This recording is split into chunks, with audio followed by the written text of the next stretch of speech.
స్వామి మీద ఒట్టు పెట్టి 15 ఆగస్టులోగా రైతులకు రుణమాఫీ చేస్తానని మాట తప్పిండు మన రాష్ట్ర ముఖ్యమంత్రి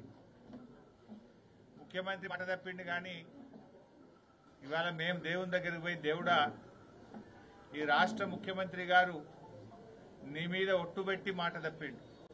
జనరల్ గా పాలకుడే పాపం చేస్తే రాజ్యానికి అరిష్టం అంటారు.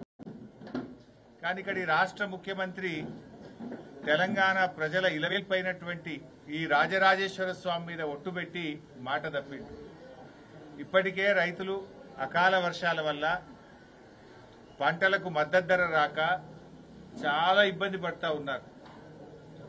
మా బాధ ఏంటంటే, మా భయం ఏంటంటే రేవంత్ రెడ్డి గారు, ఎందుకంటే పాలకుడు, జనరల్ గా పాలకుడు పాపం చేస్తే రాజ్యానికి అరిష్టము అంటారు.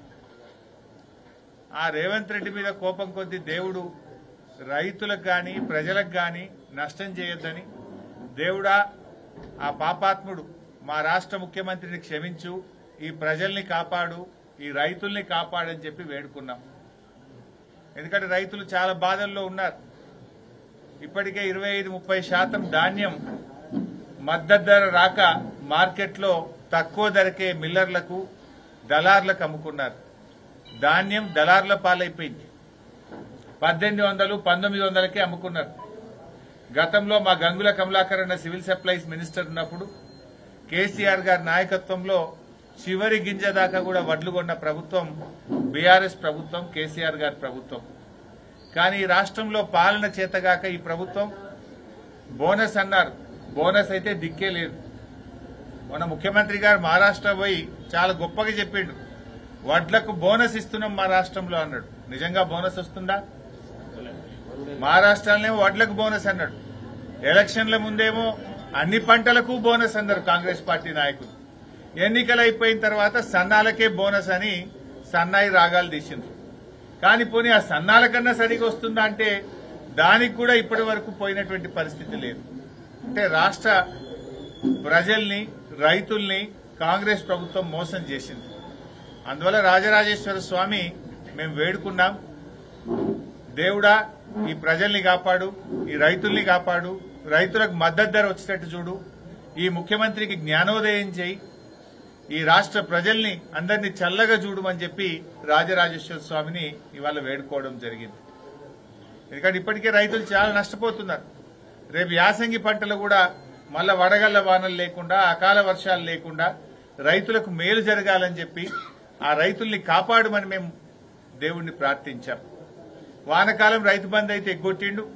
కనీసం దేవుడా ఈ రేవంత్ రెడ్డికి జ్ఞానోదయం చేసి యాసంగి పంట కన్నా మరి ఆ 15,000 రూపాయల రైతు బంధు డబ్బులు వేయించేటట్టు ఆయన జ్ఞానోదయం చేయమని చెప్పి కూడా దేవుణ్ణి వేడుకోవడం జరిగింది. మరి ఈరోజు ఏ ఊరికి పోతే ఆ ఊరు దేవుడి మీద ఒట్టు పెట్టింది కానీ ఆయన పెట్టని దేవుడు ఉన్నాడా? మొత్తం ఏ ఆడికి పోతే ఆడ అన్ని దేవుళ్ల మీద ఒట్టు పెట్టిండు, చర్చి మీద ఒట్టు పెట్టిండు, దర్గాల మీద ఒట్టు పెట్టిండు. బహుశా ఈ ప్రపంచంలో దేవుళ్ల మీద ఒట్టు పెట్టిన ముఖ్యమంత్రి వాళ్ళు ఉన్నారంటే అది ఒక్క రేవంత్ రెడ్డి మాత్రమే.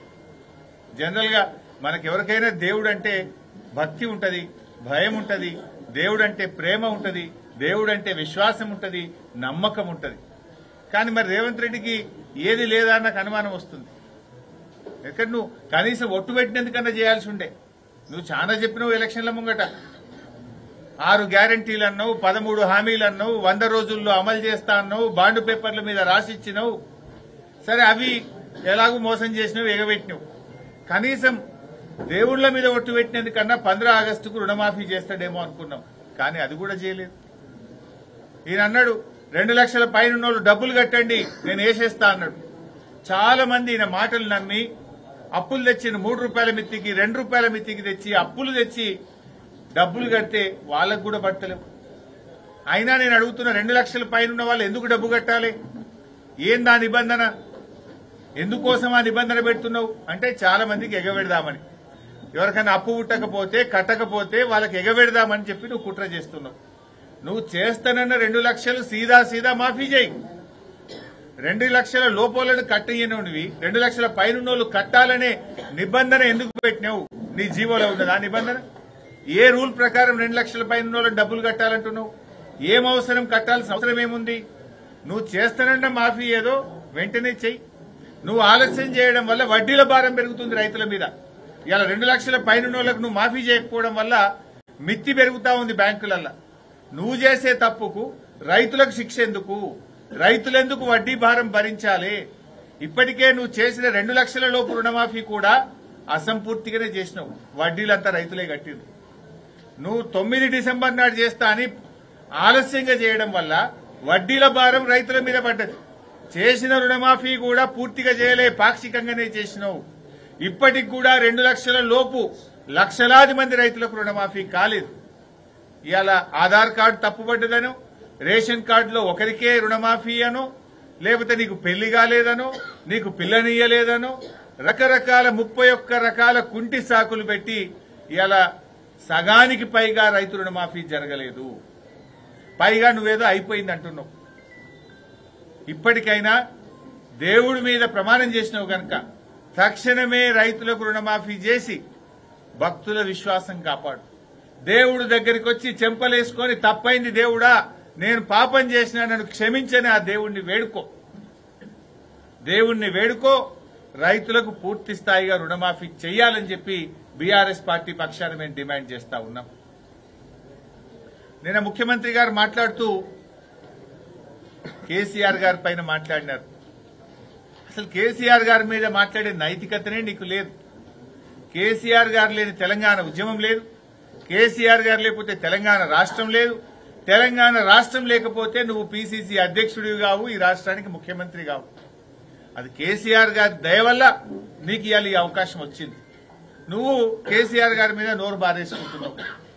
మొన్న కేసీఆర్ గారు ఏమన్నారు? 11 నెలలలో ఈ రాష్ట్ర ప్రజలు తాము ఏం కోల్పోయారో అర్థం చేసుకుంటున్నారు అని కేసీఆర్ గారు అన్నారు. ఇందులో తప్పున్నదా? ఈయన రేవంత్ రెడ్డి అంటాడు తెలంగాణ ప్రజలు ఏమీ కోల్పోలేదని, పైగా ఎంతో పొందారని రేవంత్ రెడ్డి గారు మాట్లాడుతున్నారు. ఏం పొందిండ్రు నాయన? ఏం పొందిండ్రు? నేను చెప్తా. లెక్కలతో సహా, ఆధారాలతో సహా ఏం కోల్పోయారో నిరూపించడానికి నేను సిద్ధంగా ఉన్నా. ఏమి పొందారో చెప్పడానికి మీరు సిద్ధంగా ఉన్నారా అని నేను అడుగుతా ఉన్నా. దేని మీద మాట్లాడదాం? వ్యవసాయ రంగం మీద మాట్లాడదామా? సంక్షేమ రంగం మీద మాట్లాడదామా? విద్యుత్ సరఫరా మీద మాట్లాడదామా?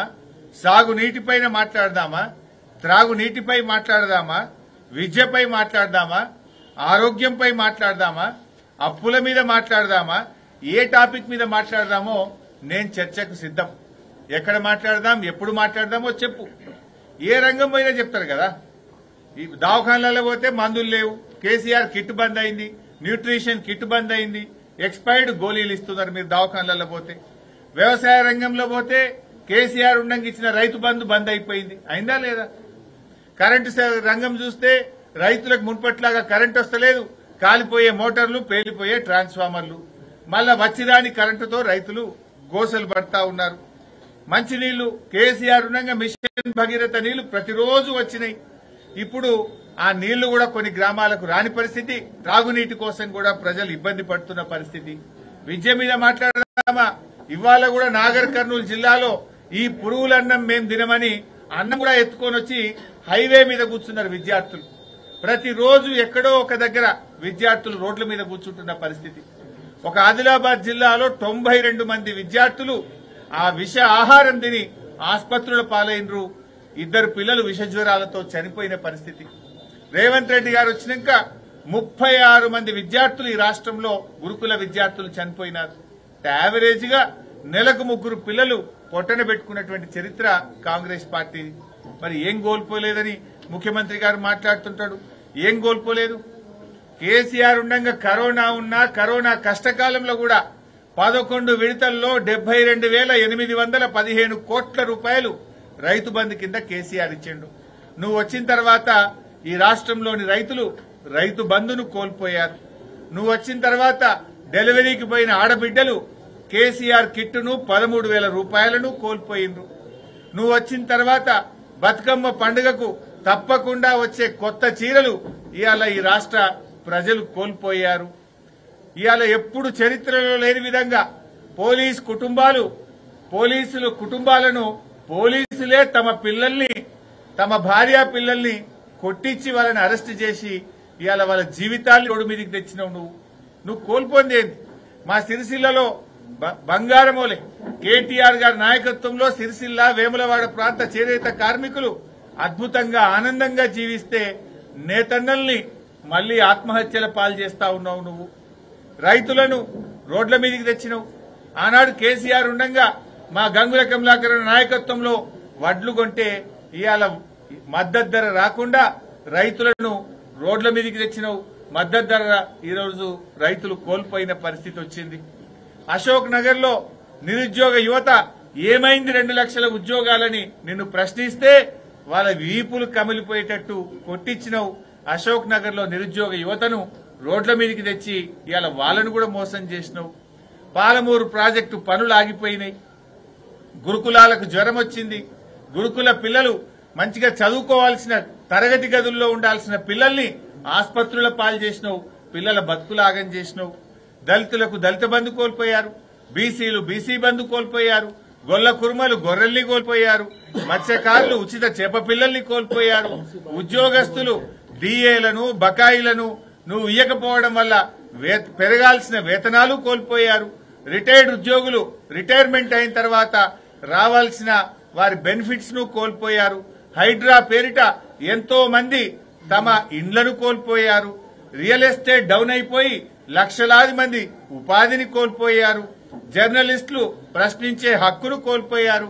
సర్పంచులు బిల్లులు రాక రోడ్ల పాలైపోయారు. శాంతి భద్రతలు క్షీణించి రాష్ట్రంలోని ప్రజలు ప్రశాంతతను కోల్పోయారు. అన్నిటికంటే ముఖ్యంగా అన్ని రంగాల్లో తెలంగాణ నంబర్ 1 గా కేసీఆర్ గారు పెడితే ఈరోజు తన స్థానాన్ని కూడా తెలంగాణ కోల్పోయింది. ఆనాడు కేసీఆర్ గారి నాయకత్వంలో మిషన్ భగీరథ అంటే తెలంగాణ నంబర్ 1, శాంతి భద్రతలు అంటే Telangana number 1, per capita income అంటే తెలంగాణ నంబర్ 1, పెట్టుబడులలో తెలంగాణ నంబర్ 1, ఐటీ రంగంలో ఉద్యోగాల కల్పనలో తెలంగాణ నంబర్ 1, జీఎస్డీపీలో తెలంగాణ నంబర్ 1. ఇట్లా ఏ రంగంలో చూసినా కేసీఆర్ గారు 10 ఏళ్లలో తెలంగాణ నంబర్ 1 గా నిలిపితే నీ పాలనలో తెలంగాణ తన స్థానాన్ని కోల్పోయింది. ఏం కోల్పోయిందని మాట్లాడుతున్నావు రేవంత్ రెడ్డి గారు? ఇన్ని కోల్పోయింది తెలంగాణ. నీ 12 నెలల పుణ్యమాని ఇవాళ రాష్ట్ర ప్రజలు, అన్ని వర్గాల ప్రజలు, ఈ వర్గం ఆ వర్గం కాదు, రైతుల్ని ఆగం చేసినావు, మహిళల్ని ఆగం చేసినావు, విద్యార్థుల్ని ఆగం చేసినావు, నిరుద్యోగుల్ని ఆగం చేసినావు, ఉద్యోగుల్ని ఆగం చేసినావు. నువ్వు ఏ వర్గాన్ని ప్రతి రంగంలో కూడా ఇవాళ వెనుకబడేసినావు. ఇప్పటికైనా పగ ప్రతీకారాలు మాను, పరిపాలన మీద దృష్టి పెట్టు, సీనియర్లను కాన్ఫిడెన్స్ లోకి తీసుకో. నువ్వు నీ వ్యక్తిగత ఇష్టాయిష్టాలకు రాష్ట్రం నష్టపోవద్దు. మా బాధ ఏంటంటే తెలంగాణ కోసం పోరాడిన వాళ్ళం. కేసీఆర్ గారి నాయకత్వంలో 14 ఏళ్లు రానే రాదు కానే కాదన్న తెలంగాణ కోసం పోరాడిన పార్టీ బీఆర్ఎస్ పార్టీ. తెలంగాణ సాధించిన పార్టీ బీఆర్ఎస్ పార్టీ. తెలంగాణను అభివృద్ది పథంలో నడిపిన పార్టీ బీఆర్ఎస్ పార్టీ. నువ్వేంది ఏదో 4 ఏళ్లు ముఖ్యమంత్రిగా ఉంటా 4 రాళ్లు వెనకేసుకొని పోతా అంటున్నావు. మళ్ళీ కేసీఆర్ ఏమో 10 ఏళ్ల పాలనలో 100 ఏళ్ల ముందుకు కేసీఆర్ తీసుకుపోతే నువ్వేమో 100 ఏళ్ల వెనుకకు తెలంగాణను తీసుకుపోయే ప్రయత్నం చేస్తున్నావు. మా తాపత్రయం ఈ రాష్ట్రం వెనుకబడద్దు, ఈ రాష్ట్ర ప్రజలు కష్టపడద్దు, ఈ రాష్ట్రం అభివృద్దిలో ముందుకు సాగాలి. పోరాడి సాధించుకున్న తెలంగాణ ఇంకా అగ్రభాగాన నిలబడాలనేటువంటిదే మా తాపత్రయం. ఇప్పటికైనా సోయి తెచ్చుకో, ఈ రాష్ట్రం మీద పరిపాలన మీద దృష్టి పెట్టు, అన్ని రంగాల్లో వెనుకబడ్డ తెలంగాణను ముందుకు తీసుకొని పో. ఇవాళ ఇచ్చిన మాట ప్రకారంగా రైతు బంధు డబ్బులు 15,000 రూపాయలు రైతుల అకౌంట్లలో వేయాలని దేవుడికి క్షమాపణ చెప్పి ఆ 2 లక్షల రుణమాఫీని సంపూర్ణంగా పూర్తి చేయాలని చెప్పి బీఆర్ఎస్ పార్టీ డిమాండ్ చేస్తుంది. నీ మంత్రులే చెప్పింది కదా, సగం కూడా ఇంకా గాలే. 42 లక్షల మందికి రుణమాఫీ చేస్తామని చెప్పారు. ఇప్పటికి 20 లక్షల మందికే అయింది. ఇంకా 22 లక్షల మంది రైతులకు రుణమాఫీ కాలేదు. నిబంధనలు పక్కకు పెట్టు, షరతులు తీసేసేయి. ఆ 2 లక్షల పైన కట్టాలనే నిబంధన తీసేసి చెప్పిన మాట ప్రకారంగా, ఇచ్చిన హామీ ప్రకారంగా రైతులందరికీ 2 లక్షల రుణమాఫీ చేయాలని బీఆర్ఎస్ పార్టీ డిమాండ్ చేస్తుంది. Right boss.